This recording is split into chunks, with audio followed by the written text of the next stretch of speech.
Hello, Masters. Shambhala book reading session. Today is session 11 or day, sorry, 11 కాదు 12, session 12.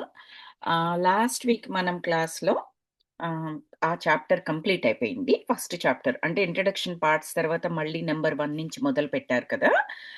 ఆ chapter complete అయిపోయింది. అక్కడ ఎండ్‌కి వచ్చేటప్పటికి మనం ఏం విన్నాము అంటే, మన శార్వరి మాస్టర్స్ శంబలా నుంచి వచ్చిన ఒక మాస్టర్ వచ్చేసి జాక్విల్ అని మీకు పేరు గుర్తున్నట్లయితే ఆ మాస్టర్ వచ్చేసి మీరు కంపల్సరీ రావాలి, మాస్టర్స్ మిమ్మల్ని రమ్మంటున్నారంటే ఈయనకు అసలు అంతా అయోమయంగా ఉంటుంది. అసలు నన్నేంటి మాస్టర్స్ పిలవడం ఏంటి అని ఉంటుంది. ఈయన ఫ్రెండ్ కమ్ గురూజీ భార్గవ గారు ఉంటారు కదా, ఆయన్ని డాక్టర్ భార్గవ అని కూడా చెప్తారు కదా, వారిని అడుగుతారనమాట. ఆయన ఏమైనా సలహా ఇస్తారేమో.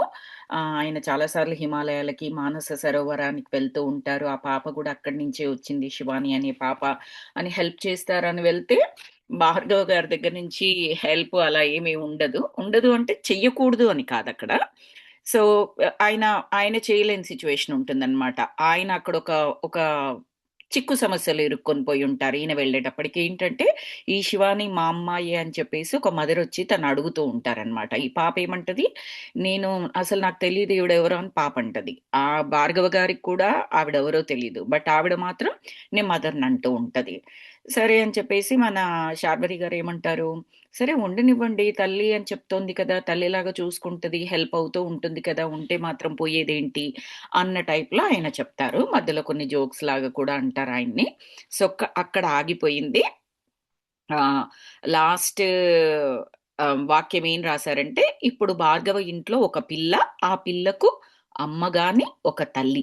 అక్కడ సీన్ చూచాక నేను అడగదలిచిన విషయం మర్చిపోయాను. సీను మారింది, పాత్రలు మారాయి అని ఆ చాప్టర్ కంప్లీట్ చేశారు. నెక్స్ట్ చాప్టర్ వచ్చేటప్పటికి కాట్మాండ్ ప్రయాణం. నేపాల్‌లో ఉంటుంది కదా! కాట్మాండ్ అనేది నేపాల్ రాజధాని కాట్మాండ్ ప్రయాణం. ఏంటి సడెన్‌గా కాట్మాండ్ ప్రయాణం అని పెట్టారు ఈ చాప్టర్ పేరు అంటే, మీకు గుర్తున్నట్లయితే లాస్ట్ వీక్ క్లాస్‌లో ఆ శంబలా నుంచి వచ్చిన మాస్టర్ ఎవరైతే ఉన్నారో, ఎర్లీ మార్నింగ్ ఈయన కలలాగా వచ్చింది కదా! ఆ మాస్టర్ చెప్పారు. "నువ్వొచ్చేసేయి" అంటే, "నాకేం తెలీదు. నన్నెక్కడికి రమ్మంటున్నారు మీరు" అనంటేను, "ఏం అవసరం లేదు. నువ్వు కాట్మాండ్ వరకొచ్చేసేయి.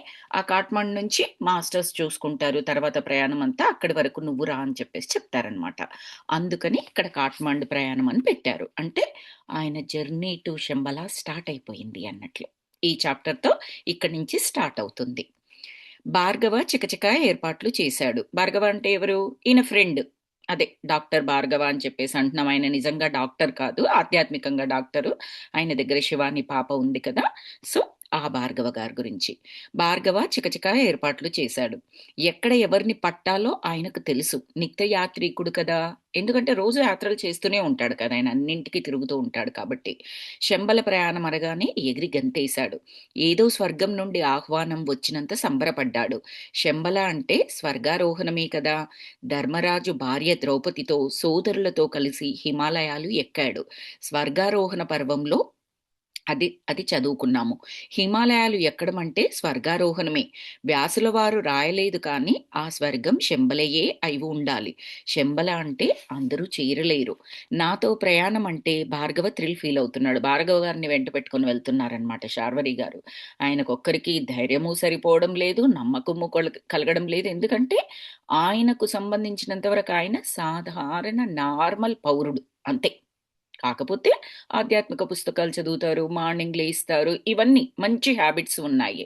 మంచి సంకల్పాలున్నాయి. జనాలతో కలివిడిగా తిరగరు అని కాదు. ఇష్టమొచ్చినట్టుగా ప్రవర్తించడం కానీ, పిచ్చాపాటి మాట్లాడడం గానీ, అనవసరమైన టైం వృధా చేయడం కానీ, అలాంటివి ఏమీ చెయ్యరనమాట ఆయన. కానీ సాధారణ పౌరుడే. ఒక మంచి అలవాట్లున్న అతను. సో, అతనికి శంబలన నుంచి ఆహ్వానం వచ్చింది అంటే అతను నమ్మలేకపోయాడు. పైగా ధైర్యం కావాలి. ఖచ్చితంగా వాళ్ళు రమ్మని చెప్తున్నారు. అసలు ఒక ఆర్డర్ లాగా పాస్ చేశారు లాస్ట్ వీక్ మీకు గుర్తున్నట్లయితే. సో, ధైర్యం సరిపోక భార్గవ గారిని కూడా తోడు రమ్మంటున్నారు. భార్గవ గారేంటి, ఆయన ఎన్నో ఆధ్యాత్మిక ప్రయాణాలు చేసినప్పటికిని, ఆయన దగ్గరికి శివాని ఆమె ఎవరో తెలియదు మనకు. ఒక చిన్న పాప రూపంలో ప్రస్తుతానికి మనతో పాటు ఈ చాప్టర్‌లో లాస్ట్ చాప్టర్‌లో ప్రయాణించింది. బట్ ఎవరో తెలియదు. అంటే ఆయనలో కూడా కొద్దో గొప్పో శక్తి ఉంది. బట్ శంబలకి ఆయనకెందుకు పిలుపు రాలేదు అంటే, మనకు ఫస్ట్ చాప్టర్స్‌లో మీకు గుర్తున్నట్లయితే ఆయనలో ఒకింత గర్వం. ఒకంత అహంకారం, నేను అన్నది ఉంటది అని చెప్పేసి చదువుకున్నాం. అవి కూడా ఉండకూడదనమాట. అవన్నీ అడ్డుగోడలు. ఆధ్యాత్మిక ప్రయాణంలో మనకు అడ్డు వచ్చే గోడలేంటంటే, నేను, నాది, నేను మాత్రమే, నా గొప్ప, ఈ నా, నీ, నే అనుంటాయి చూడండి. ఇవన్నీ కూడా అడ్డుగోడల్లాగుంటాయన్నమాట. మనం చాలా గొప్ప జ్ఞానం తీసుకొని ఉండవచ్చు. గొప్ప మనస్తత్వం కలిగిన వారమై ఉండవచ్చు. చీమకు కూడా హాని తలపెట్టకపోవచ్చు. అన్ని జరిగినప్పటికి కూడా నేను అస్తమానం అదే గొప్ప చెప్పుకుంటూ అవన్నీ కూడా మంచి లక్షణాలు. అవి చెడు లక్షణాలేమీ కాదు. కానీ వాటిని నా గొప్ప, నేను గొప్ప, ఈ భార్గవ అనే శరీరం చేస్తున్నది గొప్ప అన్నట్లుగా ఉంది అనుకోండి. అప్పుడేమవుతుంది అంటే అవి అడ్డుగోడలుగా నిలబడతాయి. సో, ఇక్కడ ఎవరు వాళ్ళ యొక్క గ్రోత్‌ని అడ్డు పడేట్టుగా చేసుకుంటున్నారు? వారే. వేరే వాళ్ళు కాదు. వాళ్ళల్లో ఉన్న ఆ లో ఎనర్జీ ద్వారా. అది లో ఎనర్జీ అని కూడా తెలియదు. చూస్తుంటే మనకేమనిపిస్తుంది, అవును 18 సార్లు మానస సరోవరం ఎళ్ళొచ్చారు. ఎంతోమంది పెద్ద పెద్ద వారితో కాంటాక్ట్స్ ఉన్నాయి. ఆధ్యాత్మిక ఋషులు వాళ్ళందరినీ కలిసారు హిమాలయాల మీద. అవును గొప్ప చెప్తే ఏంటి? అది గొప్పెక్కడ? అసలు నిజమే కదా! అని మనకనిపిస్తూ ఉంటది. యెస్. అదంతా రైటే. నిజమే. కానీ అనవసరంగా, అవసరం లేకుండా ఆ గొప్ప చెప్పుకోవాల్సిన అవసరం లేదు. ఒక అనుభవం చెప్పాలి. అతన్ని పిలిచారు. హిమాలయాల్లో నీ అనుభవం ఏంటి? మానస్ సరోవరం 18 సంవత్సరాలు ఎళ్ళావు. ఈ అమ్మాయి శివాని నీ దగ్గరికి పంపించారు అని ఎవరైనా వచ్చి ఎక్స్‌పీరియన్స్‌గా కానీ, వాళ్ళకి విజ్డమ్ కావాలని కానీ అడిగినప్పుడు, ఆ ప్రయాణం యొక్క వివరాలు తూచా తప్పకుండా చెప్పొచ్చు. చాలా తేడా ఉంది. ఎవరూ అడక్కపోయినా నేను వెళ్ళాను, నేను చేశాను, నేనది, నేనిది అని చెప్పుకోవడంలో ఎవరైనా వచ్చి వాళ్ళు విజ్డమ్ కావాలి అనో, వాళ్ళకి సలహా కావాలి అనో అడిగినప్పుడు, ఇదిగో నేను పలానా ప్లేస్‌కి వెళ్ళాను. ఇది 18 సార్లు వెళ్ళాను. ఇక్కడ ఇలా ఉంటుంది, ఇలా జరుగుతుంది అని ఆ విధంగా అనుభవాలు షేర్ చేయడం చాలా వేరు. ఇప్పుడు నేను చెబుతూ ఉంటేనే మీకు టోన్‌లో ఎంత డిఫరెంట్ ఉంది నా టోన్‌లో. నేనది, నేనిది అని చెప్పినప్పుడు నా టోన్ ఎలా వస్తుంది? నేనక్కడికి వెళ్ళాను, నేనిది చేశాను అని చెప్పినప్పుడు నా టోన్ ఎలా వస్తుంది? డిఫరెన్స్ ఉంది కదా! సో, ఆ డిఫరెన్స్ అనేది ఒక అడ్డుగోడలాగనమాట. సో, ఆయనకు తోడు ప్రయాణికుడుగా మన శార్వరి గారి నుంచి ఆహ్వానం అందింది. సో, అందుకని ఆయన చాలా థ్రిల్ ఫీల్ అవుతున్నాడనమాట. కలిసి నడిచిన ఎవరి నడక వారిదే. ఎవరికి ఎంత ప్రాప్తమో అంతే లభిస్తుంది. నాకు లోలోపల సంతోషంగా ఉన్నా, ఎందుకొచ్చిన బాధ అని కూడా అనిపిస్తోంది. ఎవరు ఇదంతా చెప్పేది? శార్వరి గారు. ఎందుకంటే ఆయన శంబల ప్రయాణానికి రెడీగా లేరు. శంబల ప్రయాణం చెయ్యడానికి ఏవేవైతే ఆయనలో ఉండాలో అవన్నీ వచ్చేసాయి. బట్ బయటికి ఆయనకు తెలీదు. నేను సిద్ధము అనేది ఆయనకు తెలియదక్కడ. లోపల మొత్తం సంసిద్ధంగా ఉన్నారాయన. ఇది విచిత్రమైన ఏమంటారు పరిస్థితి అని చెప్పొచ్చు. చాలామంది నేనన్నింటికి సిద్ధురాలినే, నేనన్నింటికి సిద్ధుడినే, నేనన్నీ చెయ్యొచ్చు, అన్నింటికి చేయగలిగే సామర్థ్యత ఉంది అని చెప్పేసి వెయిట్ చేస్తూ ఉంటే పిలుపు రాకుండా ఉంటది. ఈయన అన్నింటికి సిద్ధం లోపల అయ్యారు. బయటికి మాత్రం ఈయనకు తెలియదు సిద్ధము అని. కాబట్టి ఈయన ఇంకా భయపడుతూనే ఉన్నారు. భార్గవ్ గారిని తోడు తీసుకెళ్తున్నా, బట్ ఎంత తోడు తీసుకెళ్ళినా ఆయన ప్రయాణం ఆయనదే, నా ప్రయాణం నాదే. నా బాధలు నేను పడాల్సిందే కదా! ఎవరికెంత ప్రాప్తమో అంతే ప్రాప్తము అన్నట్టుగా ఆయన లోలోపల అనుకుంటున్నారు. ఒకవైపు సంతోషంగా ఉంది పిలుపు వచ్చినందుకు. బట్ కొంచెం భయంగా కూడా ఉందన్నమాట. టిబెట్ అనేసరికి కాస్త భయం. నేపాలు, కాట్మాండు వరకు పర్వాలేదు. ఆ పైన చైనా వారి అధికారం. టిబెట్ చైనాలో ఉంటుంది కదండీ!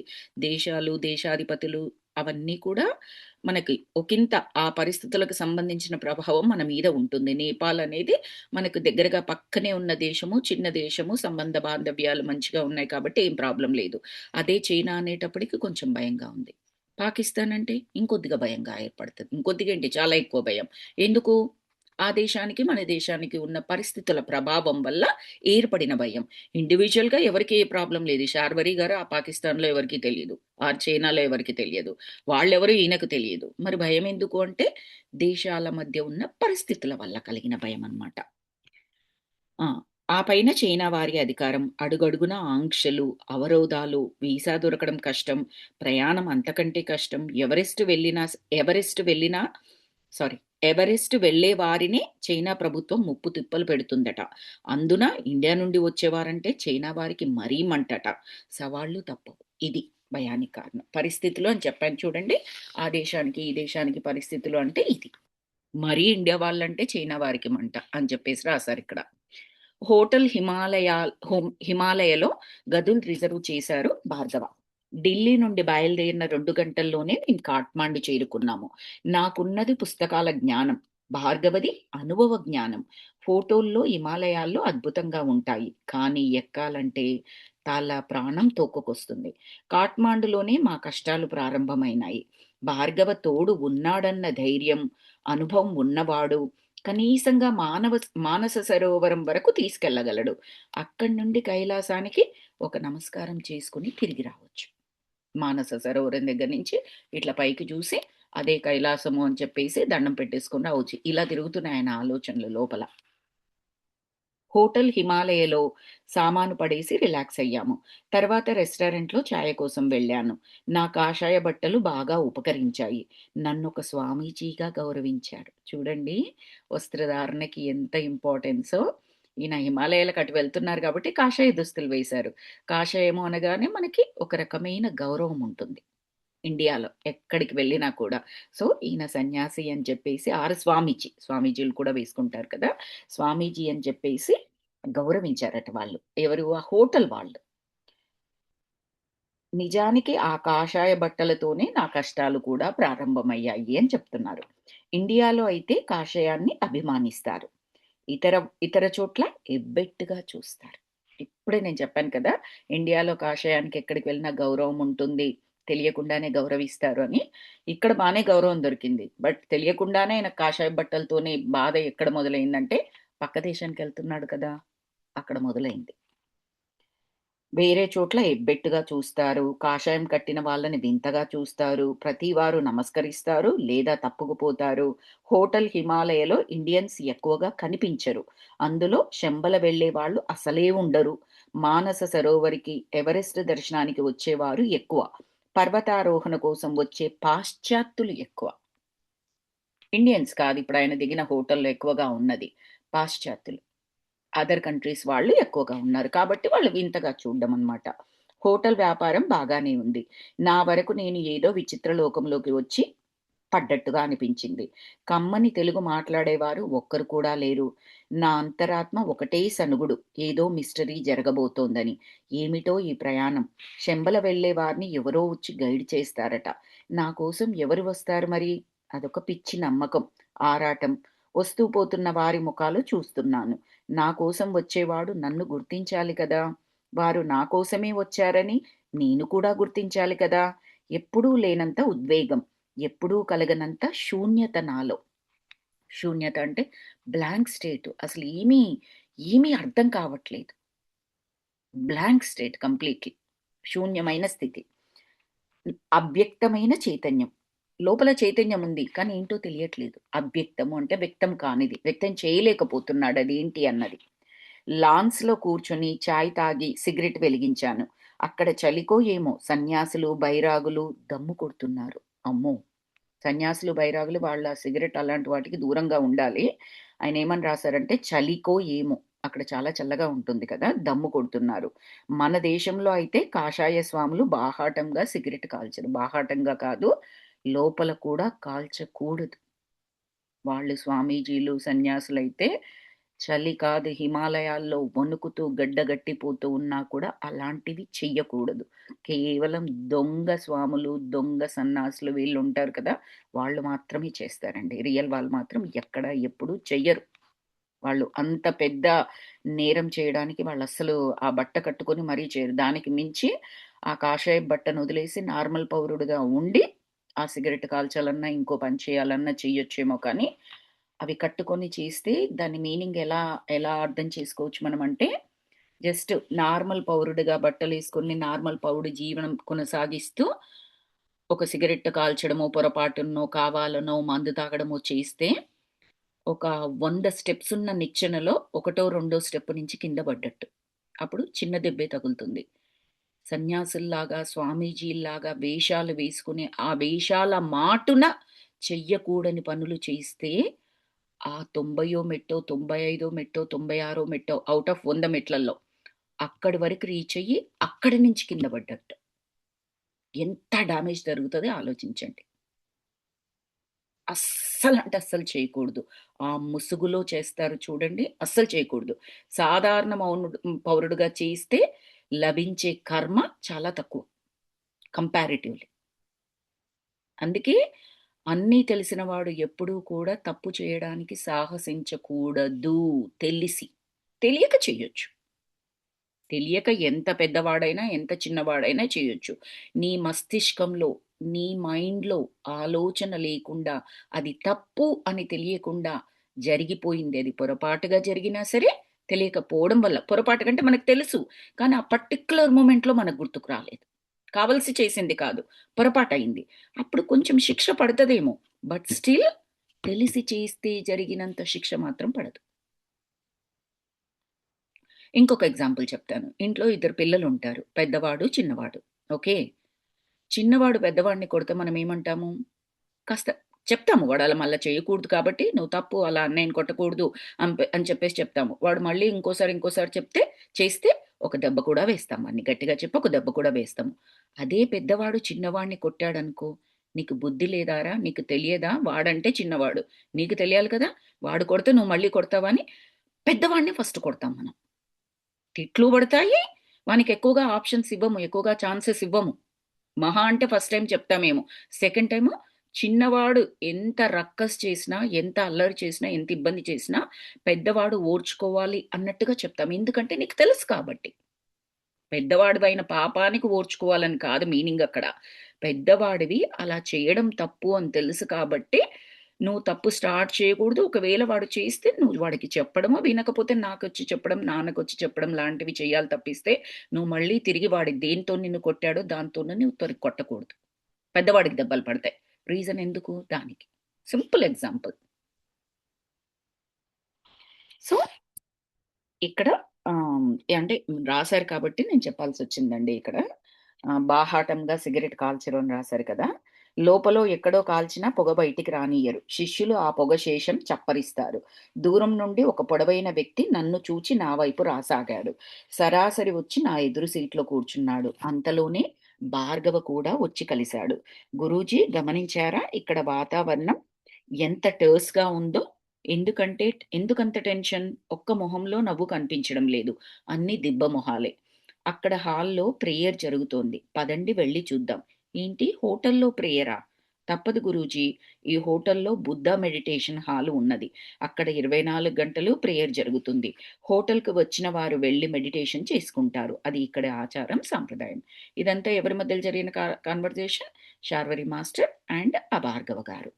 భార్గవ గారు శార్వరి మాస్టర్‌ని గురూజీ, గురూజీ అని పిలుస్తారు. ప్రేయర్ హాల్ చాలా అద్భుతంగా ఉన్నది. లోపల 10 అడుగుల బుద్ధ విగ్రహం ఉన్నది. హాలు మహా ప్రశాంతంగా ఉంది. Pin drop silence. ఎక్కడి వాళ్ళక్కడ ప్రశాంతంగా ధ్యానంలో ఉన్నారు. ప్రతి ఒక్కరిపైన ప్రేయర్ ప్రభావం ఉన్నది. ప్రేయర్ హాల్‌లో 3 విభాగాలు ఉన్నాయి.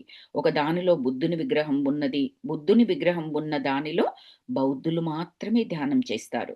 రెండవ హాల్‌లో ఏ మతం వారైనా మెడిటేషన్ చేసుకోవచ్చు. ఏదైనా చేసుకోవచ్చు. మూడవది మూడవది ఎవరి కోసమంటే, మాలాంటి వాళ్ళ కోసం. అంటే కాషాయ ట్రేడ్ మార్క్ ఉన్నవారి కోసం. కాషాయ ట్రేడ్ మార్క్ అంటే బేసిక్‌గా ఎలా అర్థం చేసుకోవచ్చంటే, స్వామీజీలు, సన్యాసులు, ఆ స్పిరిచ్యువల్ సేవ, స్పిరిచ్యువల్ ప్రయాణంలో ఉన్న వారి కొరకనే అర్థము. ఈయన కాషాయ ట్రేడ్ మార్క్ అని ఎందుకన్నారు అంటే, అందరూ కాషాయ బట్టలు వేసుకుంటుంటారు కాబట్టి. ఇప్పుడు హిమాలయాలకెళ్తున్నాను. డ్రెస్ కోడ్ ఏంటమ్మా? కాషాయం డ్రెస్ తెచ్చుకోండి అందరూ. 10 మంది కలిపెళ్తున్నారు. డ్రెస్ కోడ్ కాషాయం. కాషాయం డ్రెస్‌లేసుకొనెళ్దాం. కాషాయం చీరలు కట్టుకొనెళ్దాం అని అనుకున్నారనుకోండి. అక్కడ డ్రెస్ కోడ్ కాషాయం పాటించినంత మాత్రాన మనమందరము స్వామీజీలం అయిపోం గదా! సన్యాసులం అయిపోం కదా! అన్నీ చేస్తూనే ఉన్నాం కదా! వాళ్ళ దారిలో స్వామీజీలు, సన్యాసులంటే కఠినమైన నియమాలను పాటిస్తూ ఉంటారు వాళ్ళ జీవితాంతం. మనం ఒక 10 రోజులు హిమాలయాలు ప్రయాణం చెయ్యాలి. ఆ ట్రెక్కింగ్ చెయ్యాలి. మన సరదా, మన ఫోటోల కొరకు మనం కాషాయపు బట్టలు కట్టుకొని వెళ్తే, మనమేమీ కాషాయం ధరించిన సన్యాసులు, స్వామీజీలకి ఈక్వల్ కాదక్కడ. సో, అలా కూడా ఉంటారు కాబట్టి, కాషాయ ట్రేడ్ మార్క్ అని రాశారు. Trade mark. ఓకే. సో, అందరూ చేసేది ప్రేయర్స్ కదా! తేడా ఏముంది? అడిగాను భార్గవని. ఇక్కడ భార్గవ నాకు గైడ్. ఎందుకడిగారు ఈ క్వెషన్? 3 హాల్స్ అని రాసారు. 3 విభాగాలు. మనకు కూడా క్వెషన్ ఉంది. మరందరూ ధ్యానం చేసేటప్పుడు మళ్ళీ విభాగాలేంటి? ఎవరైనా అదే ధ్యానం. ఎవరైనా అదే ప్రేయరు. బౌద్ధులకొక హాలు, మామూలు వాళ్ళకొక హాలు, ఈ కాషాయం బట్టలు కట్టుకున్న వాళ్ళకొక హాలు. ఇదేం డిఫరెన్సు?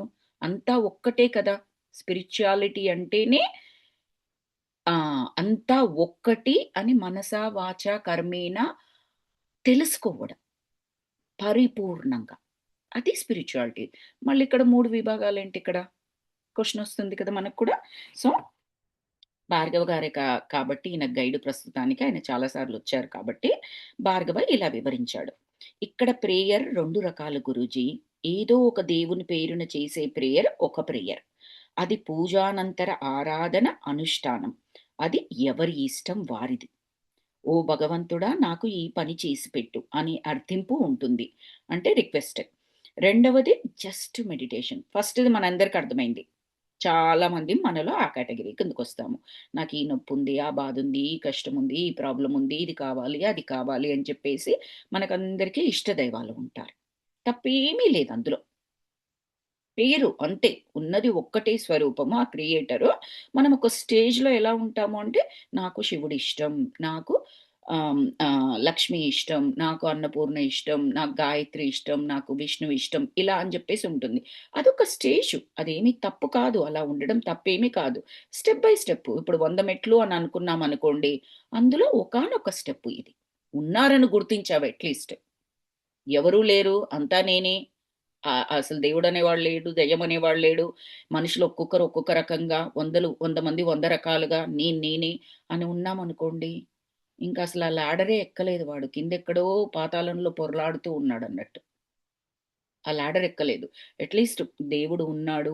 ఈయన నా దైవము అనుకున్నప్పుడు ఖచ్చితంగా ఆ లాడర్‌లో ఏదో ఒక స్టెప్‌లో ఉన్నట్లే. సో, వాళ్ళందరేంటి ఇప్పుడు నాకు కృష్ణుడంటే ఇష్టము. కృష్ణుడు నాకిది కావాలి దేవుడా! నాకీ నొప్పుంది. దీని నుంచి బయటపడేయి. ఇలాంటి ప్రేయర్ రిక్వెస్ట్‌లుంటాయి కదా! అవి కూడా తప్పేమీ కాదు. మానవ జన్మ తీసుకునే వచ్చేటప్పుడు మనం ఒక స్థితిలో ఉంటాము. ఒక పౌనపున్యంలో ఉంటాము. ఆ ప్రాబ్లమ్స్ ఫేస్ చేసేటప్పుడు ఒకానొక స్థితిలో ఉంటాం కాబట్టి, ఆ స్థితి నుంచి బయటపడడానికి మనకు హెల్ప్ అవసరమైనప్పుడు పక్కవారి హెల్ప్ తీసుకోవచ్చు. భగవంతుడి హెల్ప్ కూడా తీసుకోవచ్చు. తప్పేమీ లేదు బయటపడడానికి. సో, ఆ రిక్వెస్ట్ ప్రేయర్ అనేది కూడా 100% అలౌడ్. అది ఒక విభాగం. రెండోదేంటి? Just meditation. అందులో మనసుని శూన్యం చెయ్యడం. అది మానసిక పూజ. అది కూడా పూజే. మానసిక పూజ. అందులో దేవుడు ఉండడు, దయ్యం ఉండదు. చెప్తానాగండి మొత్తం చదివిన తర్వాత. అంతా స్పేస్. అంతా శూన్యం. శూన్యంలో లయించిపోవడం. అందులో అభ్యర్థన ఉండదు. అభ్యర్థన అంటే రిక్వెస్ట్. హృదయం నిర్మలం కావడమే. ఇక్కడ ప్రార్థన ఎప్పుడూ శూన్యం పైనే. నిమిషంలో అతీంద్రియ లోకాలకు వెళ్ళడం జరుగుతోంది. మన మెడిటేషన్‌లో కూడా మన అంతిమ స్థానం లేదా మన యొక్క లక్ష్యం ఇదే అవ్వాలి. బట్ ఇనీషియల్‌గా మనం ఏం చెప్తాం సంకల్పాలు పెట్టుకొని ధ్యానం చేసుకోవచ్చు మీరు. మీకేదైనా కావాలంటే ఇలా చేయొచ్చు. మీకు ఇబ్బంది ఉంది ఇలా చేయొచ్చు అని చెప్పేసి చెప్పుకుంటాం. అవన్నీ స్టెప్స్ అనుకున్నాం కదా! బట్ అంతిమ గోల్ అన్నింటిని మనం ఒక్కొక్క దాన్ని దాటవేసుకుంటూ కొన్నింటికి మనకు సమస్య నుంచి పరిష్కారం దొరికి బయటపడతాము. కొన్నింటికి సమస్యకు పరిష్కారం దొరకదు. కానీ సమస్యను చిన్నగా అయిపోతుందనమాట మన మెడిటేషన్ వల్ల. ఇంకొన్నింటికేంటి సమస్య అంతే పెద్దగా ఉంటుంది. కానీ దానికి మించిన శక్తి మన దగ్గర ఉంటుంది. అప్పుడు మళ్ళీ సమస్య చిన్నదైపోలే? సమస్య పెద్దదే. కానీ దానికి తట్టుకోవడానికి ఎంత శక్తి కావాలో అంతకు మించిన శక్తి మన దగ్గర ఉంది. అప్పుడు ప్రాబ్లమ్ చిన్నదే అయిపోతుంది. సో, మీరు గమనించినట్లయితే 3 కేటగరీస్. సమస్య రావడము, దానికి పరిష్కారము ఉండడము, దానికి సహాయం కావాలి తీసుకున్నాం, పరిష్కారం నుంచి బయటపడ్డాం. రెండోది సమస్య వచ్చింది దాన్ని మన మెడిటేషన్‌తోని చిన్నదిగా చేసుకున్నాము. అంటే సమస్య పెద్దదే కానీ, మనం చిన్నదిగా చేసుకున్నాము. అంటే ఎలాగోలాగా దాని నుంచి బయటపడ్డాము మన శక్తితో. ఇంకొకటి సమస్య చాలా పెద్దది. దానికి మించిన శక్తిని పెట్టుకున్నాం మనం. దాని ద్వారా ఆ సమస్య చిన్నదైపోయింది. సమస్య ఏమీ తగ్గలేదు. అలాగే ఉంది. మీరు భరిస్తూనే ఉన్నారు. కానీ భరించిన నొప్పి కలగట్లేదక్కడ. అలా ఉంటుంది. చాగంటి గారి ప్రవచనాలలో కూడా మీకిది చెప్తారు. సో, అది అన్ని స్టేజెస్‌గా ఉంటుంది. అవన్నీ అయిపోయిన తర్వాత ఫైనల్ స్టేజ్ ఏంటంటే శూన్యం. ఇక్కడ దేవుడు లేడు, దెయ్యము లేదు అనంటే అర్థం ఇక్కడ దేవుడు లేడు, దెయ్యం లేదు అంటే క్రియేషన్ లేదు, క్రియేటర్ లేడు అని కాదిక్కడ మీకు. మొత్తం శూన్యం. ఒక్కటిగా. స్పేస్ చూస్తానికి మనకి కింది నుంచి నీలాకాశంలాగా అనిపిస్తూ ఉంటుంది. రైట్? మీరిప్పుడు విమానంలో ఎక్కి కూర్చున్నారు. మీ కిందుగా మబ్బులు కనిపిస్తూ ఉంటాయి. కిందుగా కనిపిస్తూ ఉంటాయి. అంటే మబ్బుల మీదుగా మనం ప్రయాణం చేస్తూ ఉన్నాము. మళ్ళా పైన చూస్తే మీకేదైనా కనిపిస్తుందా? నథింగ్. ఏమీ కనిపించదు. ఇంకా పైకి వెళ్తారు. ఏమైనా కనిపిస్తుందా? ఏమీ కనిపించదు. That's all space. స్పేస్ అంటే అక్కడ శూన్యం. ఆ శూన్యంలో ఉండగలగాలి మనం. ఆ శూన్య స్థితిలో కళ్ళకేదో కనపడుతుంటేనో, మెదడులో ఏదో ఒక ఆలోచన పట్టుకొనో, లేదా ఏదైనా పేరు పట్టుకొనో, లేదా మనసులో ఏదైనా పేరును ఉచ్చరిస్తూనో, అలా ఏమీ అవసరం లేకుండా ఆ ఉన్నదాన్ని యాజ్ ఇట్ ఈస్‌గా ఎక్స్‌పీరియన్స్ చేయగలగడం. అది శూన్య స్థితి. ఆలోచన రహిత స్థితి. ఎలాంటి ఇమాజినేషన్స్ లేని స్థితి. ఎలాంటి శబ్దాలు లేని స్థితి. అది రెండవ స్థితి. అక్కడ ఏ కోరికల గురించి మనం ధ్యానం చెయ్యము. ఆర్ ప్రేయర్ చెయ్యము. నేను అంటే ఎవరో తెలుసుకోవాలన్న ఒకే ఒక్క సంకల్పం. అది కూడా సంకల్పంలాగా అనుకుని కూర్చోం మనం. జస్ట్ కూర్చుండిపోతాం. బ్లాంక్ అంటే బ్లాంక్. ఒక వైట్ పేపర్ మాదిరిగా. ఈ స్వామీజీలు, గురూజీలు వాళ్ళందరూ చేసే ధ్యానం అలాంటి ధ్యానం. మహావతార్ బాబాజీ గారున్నారు. వేల సంవత్సరాలు ఈ రోజుకి ఉన్నారు హిమాలయ పర్వతాల్లో. ఆయన ఏం కావాలని చేస్తారు ధ్యానం ఆయనకి? బట్టలు కావాలా? బంగారం కావాలా? జాబులు కావాలా? పదవులు కావాలా? డబ్బు కావాలా? ఏం కావాలని చేస్తున్నారాయన? వేల సంవత్సరాల నుంచి ఉన్నారు. ఏదైనా అవసరం ఉండి ఉంటదా ఆయనకి? ఏమీ లేదే. మరేంటి ఆయన చేసే ధ్యానం? జస్ట్ అంతే. శూన్యం. శూన్య స్థితిలో ఉండడం. ఒక్కసారి ఆ శూన్య స్థితి, ఆ ఎనర్జీస్, ఆ బ్లిస్‌ఫుల్ ఎనర్జీస్‌కి అలవాటు పడితే, నేను సద్గురు గారి 'జగ్గి వాసుదేవ్ సద్గురు' ఉన్నారు కదా! ఆయన దాంట్లో విన్నాను. ఈ అడిక్షన్స్ ఉంటాయి కదండీ! ఆల్కహాల్ డ్రింకింగ్, సిగరెట్టు, రకరకాల డ్రగ్స్ ఇలాంటివన్నీ ఉంటాయి కదా! అవన్నీ ఎందుకు? ఒక మత్తులో జోగడానికి జనాలు అలవాటు పడతారు. లేదా స్టార్ట్ చేస్తారు. తర్వాత ఆ మత్తు అనేది వాళ్ళకి అలవాటు చేస్తూ ఉంటుంది. దానికి బానిసైపోతారు అంటారు కదా! అది మత్తు అని ఎలా చెబుతున్నావో, దీన్ని కూడా ఈ బ్లిస్‌ఫుల్ ఎనర్జీస్‌ని కూడా మత్తుగా అనుకున్నట్లయితే, ఇందులో వచ్చే మత్తు అసలింక నువ్వు దేనికి సరిరాదు అని చెప్తారు. అంటే అంత గొప్పగా దానిలో లీనమైపోతామన్నట్టు. ఇంకేది పట్టదు. మత్తులో ఉన్నవాడికి ఏది పడుతుంది? ఏది పట్టదు వాడికి. ఆ మత్తే లోకం. అన్నట్టుగా బ్లిస్‌ఫుల్ ఎనర్జీస్‌ని ఎంజాయ్ చేసినప్పుడు, బ్లిస్‌ఫుల్ ఎనర్జీస్ యొక్క ప్రభావం మనకు తెలిసినప్పుడు అలాగే ఉండిపోవాలనిపిస్తది. ఇంకేమీ కావాలి అనిపించదు. అందులో ఆ శూన్యంలోకి మనం కూడా వెళ్ళిపోతామనమాట. అది ఫైనల్ స్థితి.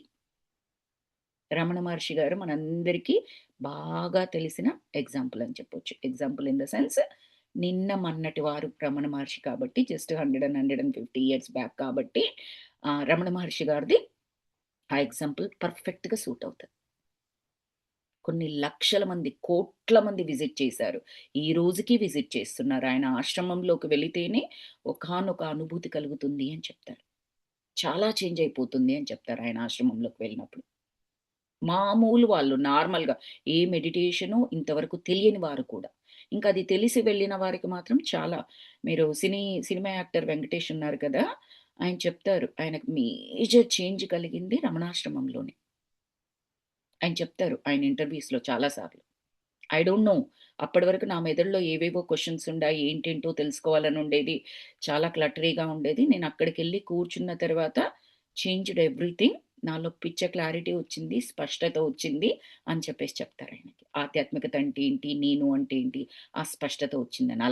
అలా ఆయన నడుచుకుంటున్నారా లేదా అది సెకండ్‌ది. బికాజ్ ఆయన మూవీస్‌లో ఉన్నారు. ఆ ఫీల్డ్ అలాంటిది. అదంతా డిఫరెంట్ స్టోరీ. బట్ అంతకుముందు ఆయనకి, ఆ తర్వాత ఆయనకి ఆయనలో చాలా అంటే చాలా చేంజ్ ఉంది అని చెప్పారనమాట. ఆయన ఇప్పుడు రమణ మహర్షి ఇప్పుడు లేరే. ఎప్పుడో ఉన్నారు 100 సంవత్సరాల క్రితము, 150 సంవత్సరాల క్రితము ఉన్నారు. But still energies are going on. ఆయనక్కడ నివసించి వెళ్ళిపోయారు కాబట్టి. ఏం చేశారాయన? పెద్ద పెద్ద ప్రవచనాలు చేశారు. కంప్లీట్‌గా స్పీచ్‌లు, నథింగ్. సైలెంట్‌గా ఉన్నారు. ఆయన జీవితం మొత్తం మీద మాట్లాడిన మాటలు వేళ్ళ మీద లెక్క పెట్టొచ్చు అని చెప్తారు. అంత తక్కువగా మాట్లాడారు. ప్రభావం చూడండి. అంటే ఆ శూన్య స్థితిలో ఆయన ఉండి, అక్కడ మెడిటేట్ చేస్తూ ఉండడం వల్ల ఏర్పడిన ఎనర్జీస్ ప్రభావము వందల సంవత్సరాలైనా కంటిన్యూ అవుతుంది. సాధారణ పౌరుడు వెళ్ళినా కానీ ఫీల్ అవుతున్నాడక్కడ ఆ ఎనర్జీస్‌ని. ఎనర్జీస్ అంటే వాళ్ళకసలు ఏంటో కూడా తెలీదు. మామూలుగా వెళ్ళేవారికి. మనకంటే ఆల్ ద టైమ్ ఎనర్జీస్ అని మాట్లాడుతూ ఉంటాము. మనం మెడిటేషన్‌లోకి రాకముందు ఎనర్జీస్ అన్న పదం నేనైతే ఎప్పుడు వాడలేదు. ఫీలింగ్స్ అని, భావాలని అలాంటివి మాట్లాడానేమో గానీ, ఎనర్జీస్ అన్న పదం నేనెప్పుడు యూజ్ చేయలేదు. కానీ అక్కడికెళ్ళాక ఇదేంటో ఒక వింతగా ఉంది, మాయగా ఉంది, చాలా బాగా ఉంది. ఇలా రకరకాలుగా అనుభూతులు ఫీలవుతారు. That is the meditation. అది ఈ రెండో కేటగరీ కిందకి చెప్తున్నారనమాట. నిమిషంలో అతీంద్రియ లోకాలకు వెళ్ళడం జరుగుతోంది. ఇంద్రియ లోకాలు అంటే మనకందరికీ ఇంద్రియాలున్నాయి. ఇంద్రియాలతో చూస్తూ, వింటూ, తింటూ ఇలా గడుపుతూ ఉన్నాము. ఇది ఇంద్రియ లోకం. అతీంద్రియ లోకాలంటే వాళ్ళకేమి కాళ్ళు, చేతులు ఏమి ఉండవు కదా వాళ్ళకి. లైట్ బీయింగ్స్ వాళ్ళు. కాంతి స్వరూపాలు. ఏ రూపం అంటే ఆ రూపానికి వెళ్ళిపోతారు. ఒకటే రూపంలో ఉండరు. వాటిని అతీంద్రియ లోకాలు అంటారు. సో, అలాంటి అతీంద్రియ లోకాలు కోట్ల కోట్ల లోకాలున్నాయి. ఎక్కడికి కావాలంటే అక్కడికి నిమిషంలో వెళ్ళిపోతావట ఆ ధ్యానంలో. చూడండి దాని యొక్క పవరేంటో. తర్వాత ప్రేయర్ పూర్తయ్యేసరికి ఒకతను వచ్చి, నా పక్కన కూర్చొని, నేను ఎప్పుడు కళ్ళు తెరుస్తానా అని చూస్తున్నాడు. అతని ముఖ సౌందర్యం చూస్తే టిబెట్ వాడని తెలుస్తోంది. ఎక్స్‌క్యూజ్ మీ స్వామీజీ అన్నాడు నన్ను చూస్తూ. ప్లీజ్ చెప్పమన్నట్లు నేను చూచాను. మీతో పర్సనల్‌గా మాట్లాడాలి. జస్ట్ ఫ్యూ మినిట్స్ అలా బయటికి రండి అని అడిగాడు అతను. నేను భార్గవ వైపు చూచాను. ఎవరీ వ్యక్తి అన్నట్లు. అతని వెంట వెళ్ళాలా? వెళ్ళొద్దా? సందిగ్ధం. వెళ్ళమని సంకేతించాడు భార్గవ. అతని వెంట నేను. ప్రేయర్ హాల్స్ దాటి లాన్‌లోకి వచ్చాము. పక్క పక్కన నడుస్తున్నాము. స్వామీ నేను వచ్చింది మీకోసం. మిమ్మల్నే వెతుకుతున్నాను అన్నాడు. జస్ట్ ఒక పేజీ బ్యాకు మన భార్గవ గారి ఆలోచనలు ఎలా ఉండే? నేనిక్కడికొచ్చాను. ఎవరో వస్తారని జెప్పారు. ఆయనెవరో? నేనాయన్నెట్లా గుర్తుపట్టేది? ఆయనకు నేనే అని ఆయనకెట్లా తెలుస్తది? ఎలా కలవాలి? అంతా అయోమయంగా ఉంది అన్నట్టుగా ఆయన ఆలోచనల గురించి రాసారు కదా! ఇప్పుడు వచ్చారాయన. జరిగిపోతుందంతే. నేను పలానా, నేను మీ గురించి వెయిట్ చేస్తున్నాను అంటేనే ఆ వ్యక్తి వచ్చి ఓకే. నేను పలానా అని పరిచయం చేసుకోవడం ఏమీ లేదు. ద ఏమంటారు ఆహ్, ద కమ్యూనికేషన్ ఆటోమేటికల్లీ ట్రాన్స్‌ఫర్స్. ఇక్కడి నుంచి అక్కడికి, అక్కడి నుంచి ఇక్కడికి ఏ ప్రసారం అయితే జరగాలో అది ఆటోమేటిక్‌గా జరిగిపోతుంది. సో, ఆ టిబెట్ నుంచి వచ్చిన వ్యక్తి మన శార్వరి గారిని దగ్గరికొచ్చేసి నేనే మిమ్మల్ని కలవడానికొచ్చాను అని చెప్పేసి చెప్పాడు. క్లియర్ ఇక్కడ. శార్వరి గారికి కూడా అర్థమైపోయింది. ఎవరో ఒకరికొచ్చి కలుస్తారని లాస్ట్ వీక్ క్లాస్‌లో జాక్విల్ గారు చెప్పారు కదా! సో, ఆ పర్సన్ ఈ పర్సన్ అన్నమాట. ఆహ్, నేను మీకోసం వచ్చాను. మిమ్మల్నే వెతుకుతున్నానంటే, అతను నా మిత్రుడు భార్గవ. ఇద్దరం కలిసే వచ్చాము. కలిసే ప్రయాణం చేస్తున్నాం. ఇతనేం చెప్పాడంటే, ఇతన్నొక్కరినే బయటికి తీసుకొచ్చారు కదా! మరి ఇతను తన హెల్ప్ గురించి భార్గవ గారిని తీసుకొచ్చుకున్నారు కదా! బాగోదు కదండీ! చెప్పాలి కదా! అతను భార్గవ, నేను అతను కలిసే వచ్చాము. కలిసి ప్రయాణం చేస్తున్నామంటే దాని మీనింగ్ ఏంటంటే, ఆయన్ని కూడా నేను పిలవొచ్చా? లేదా ఆయన్ని కూడా పిలవ్వా? మనం కూడా చేస్తూ ఉంటాము. మనతో పాటు ఒకరొచ్చారు. మన బంధుమిత్రులో ఎవరో వచ్చేసి మనల్ని తీసుకెళ్తుంటే, ఈయన నాతో పాటొచ్చాడు ఇప్పటివరకు. ఈయన కూడా రావచ్చా? లేదా పరిచయం చేస్తూ ఉంటాము. రకరకాలుగా ట్రై చేస్తాం చెప్పడానికి. అతను, నేను ఇద్దరం వచ్చాం కాబట్టి, ఇద్దరం కలిసే వస్తాం మీతో పాటు రావడానికి అన్న టైప్‌లో మనం కన్వే చేయడానికి ప్రయత్నిస్తాం కదా! అలాగే మన శార్వరి గారు డైరెక్ట్‌గా చెప్పకుండా మేమిద్దరం కలిసే వచ్చామంటే, ఇప్పుడు ఆహ్, టిబెట్ నుంచొచ్చిన మాస్టర్ ఏమంటున్నారంటే, నేను వచ్చింది మీకోసం. మీ ఫ్రెండ్ కోసం కాదు. డైరెక్ట్‌గా చెప్పేసాడు. అయితే నాతో మీకేం పని? అని అడిగారు ఈయన. ఆ పని ఏమిటో నాకు తెలియదు గురూజీ. If you are Swami Sharvari ఇ it's okay. Am I right? I am searching for you. I am coming for you. ఇంగ్లీష్‌లోనే ఇచ్చారిక్కడ. నాతో మీకేంటి పనంటే, భార్గవ గారు కూడా వస్తేనేమో ఈయనకు కొద్దిగా ధైర్యం. హ్మ్. ఆయన్ని అసలు ఆయన కూడా రావచ్చని అడగలేదు. జస్ట్ ఆయన నేను కలిసి వచ్చాము అంటేనే సింపుల్‌గా నేను నీ కొరకొచ్చాను అని చెప్పేసి, మీ ఫ్రెండ్ కోసం కాదు అని నిర్మొహమాటంగా చెప్పేసిన తర్వాత, ఇంకీయనకేం చెప్పాలో తెలియక నాతో మీకేం పని అంటే, నాకు ఆ పనేమిటో నాకు తెలియదు. మీరు ఒకవేళ స్వామి శార్వరి గారైతే అవును కదా! శార్వరి గారే కదా! అప్పుడు నేను మిమ్మల్ని వెతుకుతున్నాను. నేను మీకోసం వచ్చాను అని చెప్పేసి చెప్పారు ఇంగ్లీష్‌లో. అయితే నేను నవ్వాను. నేను నేనే శార్వరిని అని చెప్పేసి చెప్పాను. Thank you. I am in dole అని చెయ్యి చాపాడు. ఆయన పేరట ఇన్ వైఐఎన్ ఇన్ డీఓఎల్ఈ అని రాసారిక్కడ. ఇంగ్లీష్‌లోనే రాసారు. ఇన్ డోల్ అని చెయ్యి చాపాడు. ఎవరికీ షేక్ హ్యాండ్ ఇవ్వడం నాకిష్టముండదు. ఒకరి స్పర్శ వల్ల నా శక్తి తగ్గిపోతుందని కాదు. డిస్టర్బెన్స్ వస్తుంది. వారి నెగటివిటీ నాకు అంటుతుందని భయం. నమస్తే అన్నాను.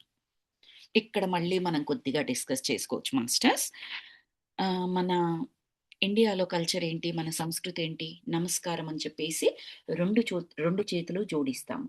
మనకు షేక్ హ్యాండ్ కల్చరే లేదు మన దగ్గర. అసలు లేదు. ఇప్పుడు ఉంది. ఇప్పుడు మొదలైందనుకోండి కొన్ని డికేడ్స్ నుంచి షేక్ హ్యాండ్ కల్చర్ లేదు. ఆ నమస్తే వెనకాల చాలా అంటే చాలా మీనింగ్ ఉంటది. ఒక్క మీనింగ్ కాదు. మనం డిస్కస్ చేసుకున్నది ఒకానొక మీనింగ్ కానీ చాలా చాలా అత్యద్భుతమైన మీనింగ్స్ ఉంటాయన్నమాట. సో, ఇక్కడ ఏమంటున్నారీయన, షేక్ హ్యాండ్ ఇవ్వడం నాకిష్టముండదు. ఒకరి స్పర్శ వల్ల నా శక్తి తగ్గిపోతుందని కాదు. డిస్టర్బెన్స్ వస్తుంది. వారి నెగటివిటీ వస్తుంది. వారి మనసులో ఆ టైంలో ఎన్ని ఆలోచనలు ఉన్నాయో, ఏ పరిస్థితుల్లో ఉన్నారో, ఎటువంటి థింకింగ్ చేస్తూ ఉన్నారో, నేను చేసినప్పుడు కరచాలనం చేసినప్పుడు ఒక చెయ్యి నుంచి ఇంకొక చెయ్యికి ట్రాన్స్‌మిట్ అవుతుంది. ఆ నెగటివిటీ అనేది. శక్తి తక్కువైపోతుంది అని అలా స్వార్థపరుడులాగా ఆలోచించట్లేదు. నెగటివిటీ. Why negativity? ఎందుకు తీసుకోవాలి? అవసరమేముంది? దానివల్ల ఎవరికి ప్రయోజనం? అతనిలో నెగటివిటీ ఉంది. పోనీ నేను తీసుకోవడం వల్ల అతని నెగటివిటీ తగ్గిపోతుందా అంటే షేక్ హ్యాండ్ చేస్తే నాకు వస్తుంది తప్పిస్తే అతనిలో ఏం నెగటివిటీ తగ్గదు. సో, ఏ విధంగా ప్రయోజనం ఇది? అతనికి పోయి నాకొచ్చింది ఓకే. అతని నెగటివిటీ నేను తీసుకున్నాను. అతని కర్మని నేను తీసుకున్నాను. ఓకే. నేను అతనికి సేవ చేశాను అని కనీసం మనం తృప్తయినా ఉంటది. వేరే వాళ్ళ కొరకు పనిచేశామని. అలాంటిది కూడా లేదే. నెగటివిటీ ట్రాన్స్‌ఫర్ అవుతుంది. బెస్ట్ ఎగ్జాంపుల్ మనందరం కనెక్ట్ అయ్యే ఎగ్జాంపుల్ కరోనా టైమ్‌లో చూడండి వైరస్. ఇంట్లో వాళ్ళని గూడా టచ్ కాకూడదు అని చెప్పారు. ఏది? వైరస్ ఉంది అని ఏమైనా అనుమానం కలిగితే పక్క రూమ్‌లో పెట్టమని చెప్పారు. బయట ప్రజలు నడిచేటప్పుడు 6 ఫీట్ డిస్టెన్స్ అని చెప్పారు. కొన్ని మంత్స్ ఈ ప్రాబబ్లీ ఇయర్ పైననే ఉండవచ్చు అలాగా. సో, అవన్నీ చేయమని చెప్పారు. అంటే దాని మీనింగ్ ఏంటి? పక్క పక్కన నడిస్తే కూడా వైరస్ వారి నుంచి వీరికొస్తుందనే కదా! తుమ్మడం ద్వారా, దగ్గడం ద్వారా, మాట్లాడడం ద్వారా లేదా గాలి ద్వారా. అంతే కదండీ! అక్కడి నుంచి ఇక్కడికొస్తుందన్నట్లే కదా అర్థం. మరి షేక్ హ్యాండ్ చేసినప్పుడు అవతల వారి నెగటివిటీ మనకు వస్తుంది. లేదా అవతల వారి నుంచి ఆ ప్రసారం ఏదైతే ఉందో అది జరుగుతుంది అని నమ్మడానికి మనకేం అభ్యంతరం? ఖచ్చితంగా నమ్మగలం. జస్ట్ 5 ఇయర్స్ బ్యాకే మనం చూసాం. ఆ వైరస్‌ది పరిస్థితి ప్రపంచం మొత్తం ఎలా అల్లకల్లోలం అయిపోయిందో. సో, ఎప్పుడు కూడా మన సనాతన ధర్మంలో పెట్టిన ప్రతి ఒక్కటి కూడా ఎక్స్‌ప్లెయిన్ చేయలేకపోవచ్చు. మనం ఈరోజు ఖచ్చితంగా ఇది అని ఎక్స్‌ప్లెయిన్ చేయలేకపోవచ్చు. బట్ దాని వెనక మాత్రం ప్రతి దానికి అత్యద్భుతమైన మీనింగ్ ఉంటుంది. అందులో అసలు సందేహం లేదు. ఏది సనాతన ధర్మం చెప్పిన వాటికి. మధ్యలో సమాజం వచ్చి దాన్ని రకరకాలుగా పలుపంచెలు అంటే ఇష్టమొచ్చినట్టుగా ప్రతి పద్ధతిని రకరకాలుగా చేశారు చూడండి. అది కాదు నేనిక్కడ మాట్లాడేది. ఒరిజినల్ సనాతన ధర్మ ఏదైతే ఉందో అది చెప్పింది. అది ఈరోజు సనాతన ధర్మ అన్న పేరుతో చెప్పబడుతున్నది ఆర్ ఆ పద్ధతులు కొనసాగిస్తుంది. Probably very, very, very, very, very less percentage like Chaganti గారు వీళ్ళ లాంటి వారు తప్పిస్తే. మనకు మనకు అందిస్తున్న అందబడుతున్న సమాచారం ఏదైతే ఉందో, this is the ancient culture అని ఏదైతే చెప్తున్నారో మన పేరెంట్స్ కానీ, గ్రాండ్ పేరెంట్స్ కానీ, మన పెద్దవారు కానీ చెబుతున్నది ఈవెన్ వాళ్ళకి కూడా తెలియదు అది కరెక్ట్ కాదని. వాళ్ళ పెద్దవాళ్ళు వాళ్ళకి చెప్పారు. వాళ్ళు మనకు చెప్తున్నారు. అంతా రియలే, అంత ట్రూతే అని చెప్పడానికి లేదక్కడ. ఎందుకంటే మధ్యలో భ్రష్టు పట్టించారు ఎవరి స్వార్థం గురించి వాళ్ళు. అది తెలుసుకోలేని ఏమంటారు కన్‌ఫ్యూజన్ స్టేట్‌లో ఉన్నాం మనమందరం. ఇది రైటా? ఇది రైటా? అని చెప్పేసి. కానీ ఇలాంటి పుస్తకాల ద్వారా జ్ఞానం తీసుకుంటూ ఉన్నప్పుడు కాస్త లోతుగా మనం డిస్కస్ చేస్తే కొద్దో గొప్పో అయినా అర్థమవుతది. వైరస్ సోకినట్లుగా ఆ నెగటివిటీ మనకు అందించబడుతుంది. అందుకే మోడ్రన్ కల్చర్, ఫ్యాషన్ కల్చర్ అనుకుంటూ ఆ ఫ్యాషన్‌ని ఏది కూడా దిగుమతి చేసుకోవాల్సిన పని లేదు. శుబ్బరంగా నమస్కారం పెట్టొచ్చు. తప్పదు. ఫారిన్ కంట్రీస్‌లో ఉన్నారు. అవసరమయ్యింది. చేయాల్సి వచ్చింది. చేయాల్సిన తప్పనిసరి స్థితి వచ్చింది. చేసేయండి. బట్ దానికి ముందో, దానికి తర్వాతనో మెడిటేషన్ లాంటివి చేసుకొని 1 మినిట్ చేసినా పర్వాలేదు. అది అంటే మనల్ని మనము ప్రొటెక్ట్ చేసుకున్నట్టుగా నెగటివిటీ మనలో రాకుండా. అది చేశామనుకోండి అది హెల్ప్ అవుతుంది. ఇక్కడ వాళ్ళేం చేస్తారు, సింపుల్‌గా వెళ్లి సబ్బు పెట్టి చేతులు కడుక్కుంటారు. అది పోయినట్టుగా. ఫిజికల్‌గా పోతుందది. మెంటల్‌గా ట్రాన్స్‌ఫర్ అయిన ఆ కనెక్టివిటీ ఎక్కడికి పోతుందది? సో, మరి అప్పటికప్పుడు నేను చేయలేకపోవచ్చు. అకస్మాత్తుగా ఒకరొచ్చారు, షేక్ హ్యాండ్ ఇచ్చారు. నేనేం చేయొచ్చు, వెంటనే నేను వెళ్లి చేయలేకపోవచ్చు అనే సిట్యుయేషన్స్ కూడా ఉంటాయి. మనం ఎప్పుడైతే ప్రతిరోజు ధ్యానం చేస్తూ, చక్కటి జ్ఞానాన్ని వింటూ, పాటిస్తూ, ఇది చేస్తున్నామనుకోండి, అది ఎప్పుడూ మనతో పాటు ఉంటుంది. ఆ నెగటివిటీ మనలోకి వెళ్ళనివ్వదనమాట. అంటే ఎప్పుడు మాస్క్ పెట్టుకొని తిరుగుతున్నట్లే. ఇప్పుడు డాక్టర్లు కరోనా వైరస్ పేషెంట్స్ కూడా ట్రీట్ చేశారు కదా! మరి వాళ్ళకు భయముండాలి కదా! వైరస్ వాళ్ళకు సోకుతుందని. ఎందుకు ట్రీట్ చేయాలి వాళ్ళు? వాళ్ళు చేయకూడదు. వాళ్ళ లైఫ్ వాళ్ళకి ఇంపార్టెంట్ కదా! చేశారు. ఎలా చేశారు? ప్రొటెక్షన్ తీసుకున్నారు వాళ్ళు. అవి ఏవైతే మాస్కులున్నాయో, ఇంకేమేం పెట్టుకోవాలో వాళ్ళు త్రూఔట్ ద బాడీ మొత్తం పెట్టేసుకొని ట్రీట్మెంట్స్ అలాంటివి చేయడం చేశారు. అలాంటి కవరేజ్ మనకు కూడా ఎల్లప్పుడూ మనం పెట్టుకోవచ్చు. ఏ విధంగా? మెడిటేషన్ ద్వారా మన ఆరా ఎప్పుడు ప్రొటెక్ట్ అయ్యే విధంగా మనం ఉండొచ్చనమాట. మనలోని జ్ఞానము ఆ విధంగా ప్రొటెక్షన్ ఇస్తుంది. ఇప్పుడు ఇంకొక నేను చెప్పాను కదా! ఇక్కడ డీప్‌గా డిస్కస్ చేసుకుందామని అందుకని ఎక్స్‌టెండ్ చేస్తున్నాను. ఇప్పుడు మనము కంప్లీట్‌లీ శాకాహారులం మనందరం. ఓకే. మనకదొచ్చేసింది. ఎవరు ఏది చెప్పినా కూడా మనమేమి నాన్ వెజిటేరియన్ వైపు ఇంట్రెస్ట్ కాదు కదా! అసలు దాని గురించి పట్టించుకోము మనం. దూషించము. మనమేం తినాలన్న కోరిక గూడా ఉండదు. ఇప్పుడు మనం ఒక పార్టీకెళ్ళాము. ఓకే. అది మన పార్టీ కాదు. బయట వాళ్ళ పార్టీ. వాళ్ళ మానసిక స్థితి ప్రకారం వాళ్ళు ఆహారం వడ్డిస్తారు. నాన్ వెజిటేరియన్ కూడా ఉండవచ్చు. నీ పక్కన కూర్చున్న 10 మంది నాన్ వెజ్జే తింటూ ఉండవచ్చు. అది ఒక పరిస్థితక్కడ. దట్ డజంట్ మీన్ మరి నాకు ఆ నెగటివిటీ అంతా వచ్చేసేయాల వాళ్ళు తింటున్నారు కాబట్టి వాళ్ళేదైతే కాంప్లెక్స్ కర్మ కూడగట్టుకోబోతున్నారో, అది మరి నాకు కూడా కూడగట్టుకోవాలా? నేనేం కావాలని రాలేదే. సొసైటీలో బతుకుతూ ఉన్నప్పుడు సర్టెన్ సిట్యుయేషన్స్ ఉంటాయి. నేను వెళ్ళాను. నా వెజిటేరియన్ నేనే తింటున్నాను. నా ప్లేట్‌లో నేనే తింటున్నాను. చుట్టూ ఉన్న వాళ్ళని నేను కూర్చోవద్దు అనలేను. అలాగని నేను ఇంకొక ప్లేస్‌కెళ్ళి కూర్చుంటే, అక్కడ ఇంకో నలుగురొచ్చి కూర్చొని తినవచ్చు. సో, అది అవాయిడ్ చేయలేని పరిస్థితి. అప్పుడు అంటుతుందా అంటే, నా వరకు నాకున్న జ్ఞానం వరకు అంటదు. ఎప్పుడు అంటుతుంది? అది చూసి నోట్లో నీరూరో, నేను కూడా తింటేంటో అనో, లేకపోతే చుట్టూ ఉన్న ఇంతమంది తింటున్నారు. నేను తినట్లేదు. ఒకప్పుడు తినేదాన్ని. ఈరోజు తినట్లేను అని అనుకున్నామనుకోండి. అప్పుడు ఆలోచన ఏదైతే వచ్చిందో అది అపరిశుద్ధమైన ఆలోచన. అపరిశుభ్రత. అంటే ఆ కోట గోడ ఒక ఆరాకి ఒక ప్రొటెక్షన్ అన్నాను కదా! లేదక్కడ మనకి. ఆలోచన దూరింది మనసులో. తింటే ఏం పోయింది? చుట్టూ 100 మంది తింటున్నారు. వీళ్ళందరికీ పట్టని కర్మ నాకొక్కదానికే పడుతుందా? శుభ్రంగా తినేదాన్ని ఒకప్పుడు. ఇప్పుడు మానేసాను అనవసరంగా. తింటే ఏమవుతుంది?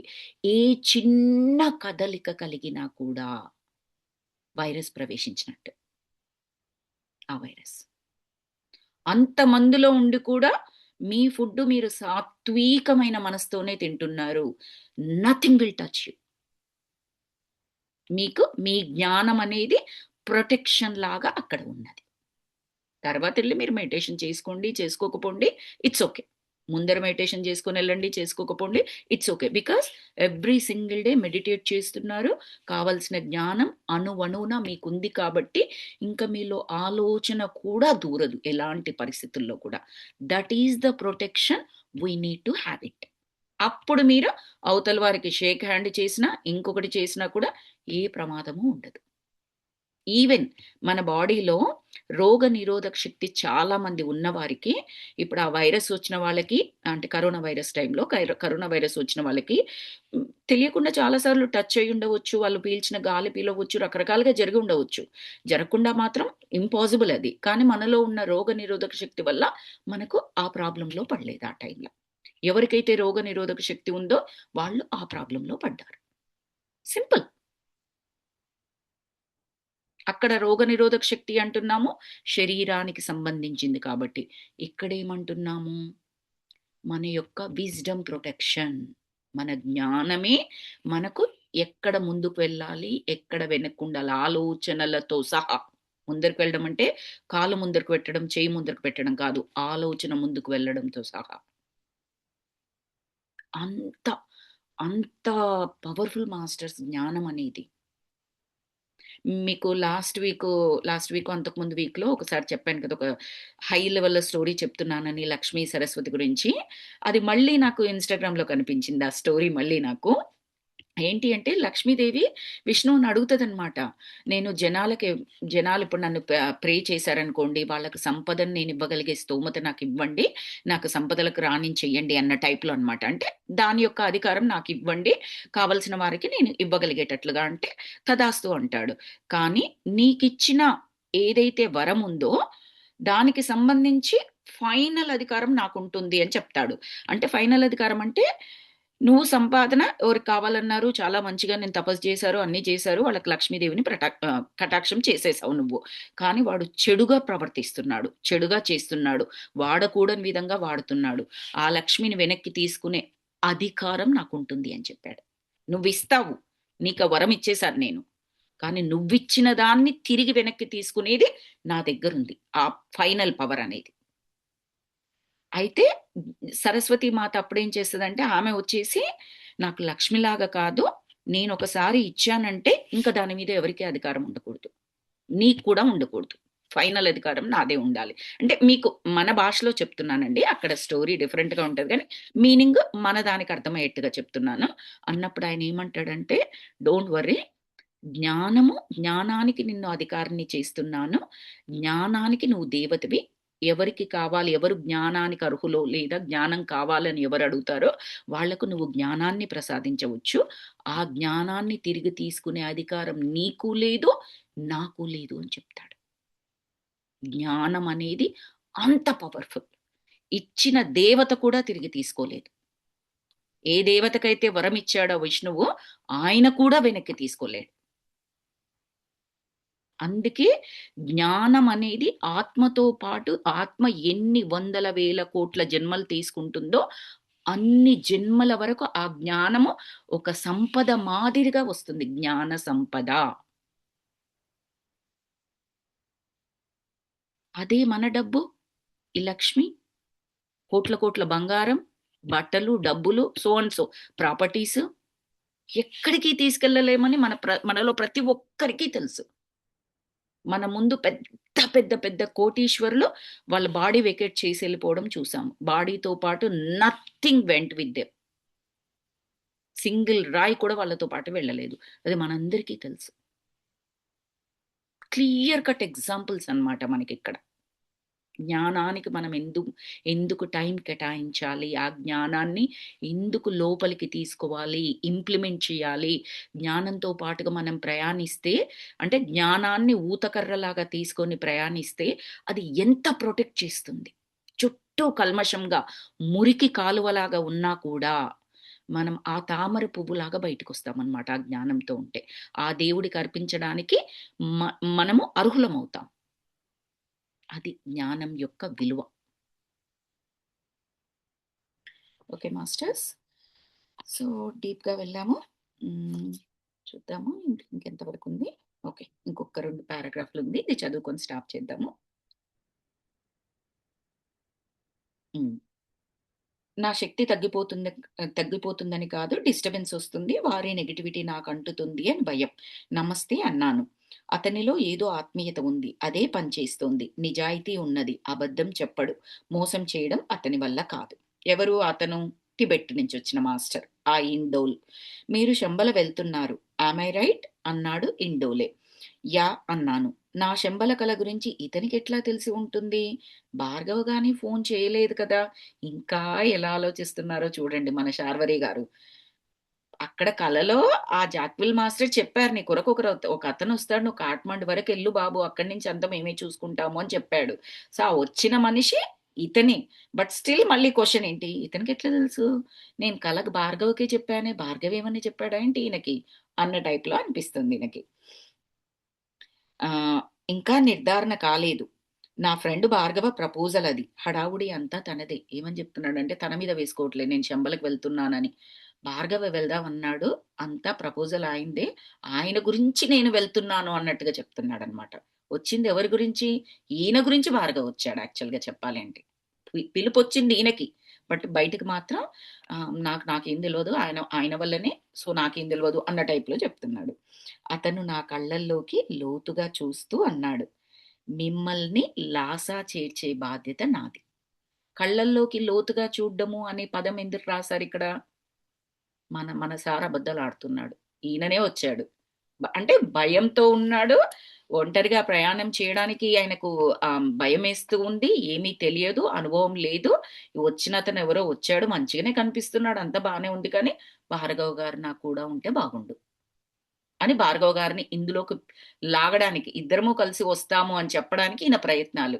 సింపుల్‌గా నువ్వేమైనా చెప్పు. లోతుగా కళ్ళల్లోకి చూసాడంటే, మనసు లోపలికి చూసాడు. ఆయన ఆలోచనలని చదివి ఏం చెప్పాడంటే, "అస్సలు ఏమి వర్రీ అవ్వొద్దు. లాసా వరకు చేర్చే బాధ్యత నాది. నీకే ఇబ్బంది కలగనివ్వను. ఏ హాని కలగనివ్వను" అన్న టైప్‌లో చెప్పాడు లోతుగా చూడడం అంటే. బాధ్యత ఏమిటి? నా ప్రయాణం ఎవరి ప్రమేయం? ఎవరికి ప్రయోజనం? అని అడిగాడు. నీకేంటి నా బాధ్యత? నా ప్రయాణానికి ఎవరి ప్రమేయం కావాలి? అసలు ఎవరికి ప్రయోజనం నా ప్రయాణం వల్ల? అని క్వెషన్స్ ఏశాడు. అంటే, నాకు తెలియదు స్వామి. అది మా గురువుల ఆర్డర్. ఆయన దూత మాత్రమే. ఆయన పని అంతవరకే. రేపు ఉదయం వచ్చి కలుస్తాను. రెడీగా ఉండండి. ఇంకేమీ అడక్కండి. అనుభవంలో అన్నీ తెలుసుకుంటారు మీరే. మీ ఫ్రెండ్ మనతో వస్తారా? పర్మిషన్ ఉందా? అని అడిగాడతను. ఏం పర్మిషన్? ఎవరి పర్మిషన్ కావాలి? అని అడిగారు శార్వరి గారు. పాస్‌పోర్ట్ ఉంది. వీసా ఉంది. ఇంకా పర్మిషన్ ఏంటి అదనంగా? శార్వరి గారు అడిగారు. అంటే రేపు 8 గంటలకు, మార్నింగ్ 8 గంటలకు బీ రెడీ స్వామీజీ అని వెళ్ళిపోయాడు ఇండోలి. అంటే అర్థం ఏంటంటే, ఆ భార్గవ్ గురించి కనీసం మాట్లాడడానికి కూడా ఆయనేమీ ఆసక్తి చూపడం లేదు. క్వెషన్ అడిగాడు. మీ మీ ఫ్రెండ్‌కి పర్మిషన్ ఉందా అని అడిగాడు. పర్మిషన్ అంటే శార్వరి గారొచ్చేసి వీసా, పాస్‌పోర్ట్‌లు ఈ ఈ ఈ రూట్‌లో వెళ్ళిపోయారాయన. అవన్నీ ఉన్నాయి కదా! తీసుకెళ్ళడానికి ఏంటి ప్రాబ్లమ్ అన్న టైప్‌లో. అంటే నేనడిగిందసలు ఆ విషయమే కాదు. వీసా, పాస్‌పోర్ట్‌ల విషయం కాదు. నీకెలాగైతే పిలుపు వచ్చిందో మాస్టర్స్ నుంచి అలా అని ఆయన మనసులో అనుకోని అసలు కనీసం రెస్పాన్స్ కూడా ఇవ్వలేదు భార్గవ గారి గురించి. మనం అర్థం చేసుకోవచ్చిక్కడ. సో, ఆయనక్కడి నుంచి రేపు మార్నింగ్ 8:00 వస్తాను రెడీగా ఉండండి. అంటే మీరొక్కరే, భార్గవ గారిని చెప్పలేదిక్కడ. మీరొక్కడే రెడీగా ఉండండి అంటే, ఇంకా క్లియర్ కట్‌గా చెప్పేసాడాయనకి. మీరే మాతో వస్తున్నారు. భార్గవ గారికి ఈ ప్రయాణంతో సంబంధం లేదు. వాళ్ళకి మాస్టర్స్ యొక్క పిలుపు లేదు భార్గవ గారికి అని చెప్పడం అన్నమాట. మనం ఇక్కడ స్టాప్ చేసుకుందాం మాస్టర్స్. నెక్స్ట్‌ది మళ్ళీ నెక్స్ట్ క్లాస్‌లో కంప్లీట్ చేసుకోవచ్చు ఈ chapter. Thank you so very much. Good topic అనిపించింది. ఈరోజు కూడా కొంచెం లోతుగా కొన్నింటి గురించి డిస్కస్ చేసుకున్నాము. Thank you so very much for all your group energies. Thank you for the opportunity given to me. Let me stop the recording.